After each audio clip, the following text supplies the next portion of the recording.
Hi guys, welcome back to my YouTube channel easy learning with me. और आज का हमारा टॉपिक है, आज हम एक न्यूमेरिकल करेंगे वेरिएंसेस से रिलेटेड।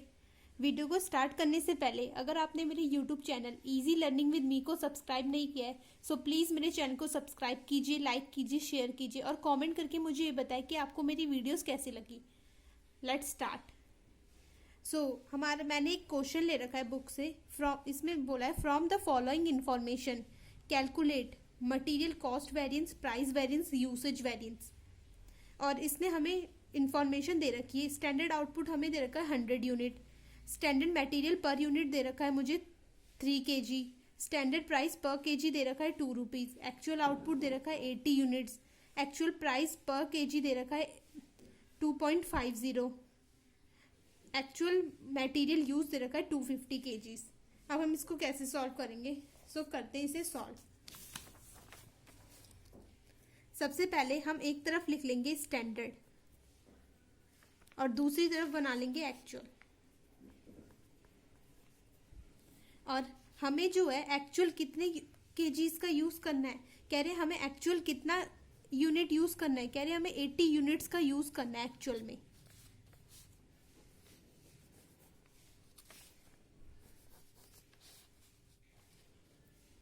एक तरफ लिख लेंगे हम क्वांटिटी, एक तरफ प्राइस और अमाउंट।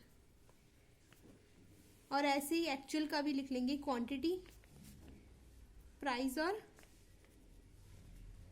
अमाउंट। इसमें ये कह रहा है कि हमें एक्चुअल का कितना दे रखा है, एक्चुअल मटेरियल यूज हो रहा है 250 kgs, तो हम यहाँ लिख लेंगे 250 kgs। और एक्चुअल प्राइस कितना दे रखा है हमें 2.50, तो यहाँ लिख देंगे हम 2.50। हम एक्चुअल ये मान के चल रहे कि हमारा 250 kgs लग रहा है और 2 रुपये 50 पैसे के हिसाब से जो है हमारा एक्चुअल में लग रहा है। तो हमने स्टैंडर्ड क्या माना होगा? हम पहले स्टैंडर्ड का प्राइस देख लेते हैं। हमने माना था कि स्टैंडर्ड में ना हमारा 2 रुपये लगेगा, लेकिन यहाँ पे हमारा एक्चुअल कितना लग रहा है? एक्चुअल कॉस्ट 2.50, ये हमने माना है स्टैंडर्ड, ठीक है। और टोटल जो है ना 80 यूनिट्स ही बन रही है, और तो हमें इसीलिए हमें स्टैंडर्ड भी हमें 80 यूनिट्स के हिसाब से ही देखना पड़ेगा। अब ये यहाँ पे कह रहा है कि लेकिन जो स्टैंडर्ड आउटपुट हमने 100 यूनिट्स का माना था, बट 80 यूनिट्स ही एक्चुअल में प्रोड्यूस की जा रही है, तो हम 80 यूनिट्स का निकालेंगे।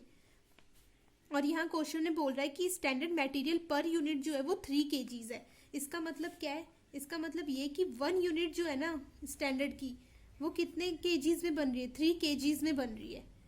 तो 80 यूनिट जो है कितने kgs में बनेगी? 3 × 80, ये बनेगी 240 kgs में।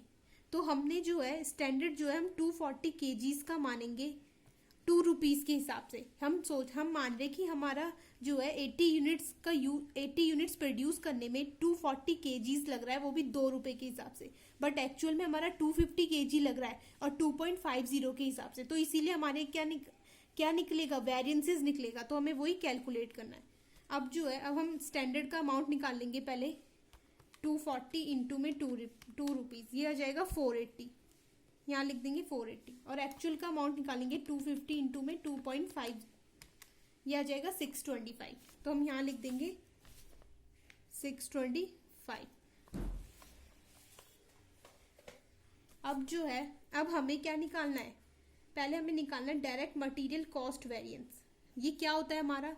जब मैं स्टैंडर्ड कॉस्ट में से लेस कर दूंगी एक्चुअल कॉस्ट को, तो हमारा क्या निकल जाएगा? हमारा निकल जाएगा डायरेक्ट मटेरियल कॉस्ट वेरिएंसेस। मतलब हमारी मटेरियल की क्या कॉस्ट लगी, क्या इसमें जो है हमने क्या कॉस्ट मानी थी और क्या हमारी एक्चुअल में लगी है, इन दोनों का डिफरेंस जो कहलाएगा वो कहलाएगा मटेरियल कॉस्ट वेरिएंस। हमने माना था कि हमारा खर्चा लगेगा 480 रुपये का, लेकिन हमारा जो है एक्चुअल में खर्चा लग गया 625 रुपये का। तो हमारे लिए ये क्या है? लॉस है ना हमारे लिए कि हमने 480 का हमने माना था, लेकिन एक्चुअल में कितना खर्चा लग गया हमारा? 625 का। तो 145 का जो है वो हमें क्या हो गया? लॉस हो गया। हमें लॉस हो गया, इसीलिए वो हमारे लिए क्या हो गया? अनफेवरेबल या फिर एडवर्स हो गया। और अगर ये हमारा प्रॉफिट होता तो हम इसे फेवरेबल लिखते।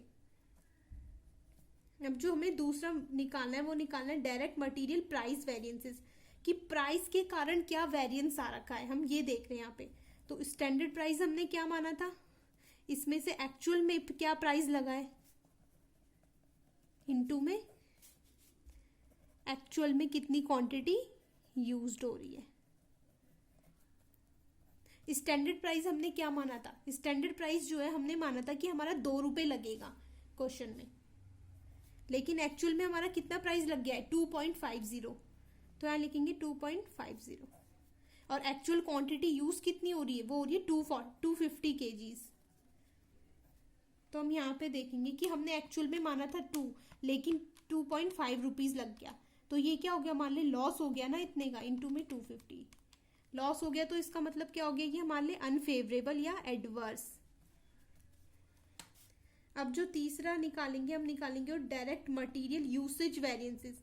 यूसेज वेरिएंसेस का क्या फॉर्मूला होता है, स्टैंडर्ड क्वांटिटी में से जब मैं लेस कर दूंगी क्या, एक्चुअल क्वांटिटी को, और पूरे को मल्टीप्लाई कर दूंगी किससे, स्टैंडर्ड प्राइस से, तो ये आ जाएगा हमारा क्वांटिटी के अकॉर्डिंग हमारा कितना चेंज आ रखा है, वेरिएंस आ रखा है।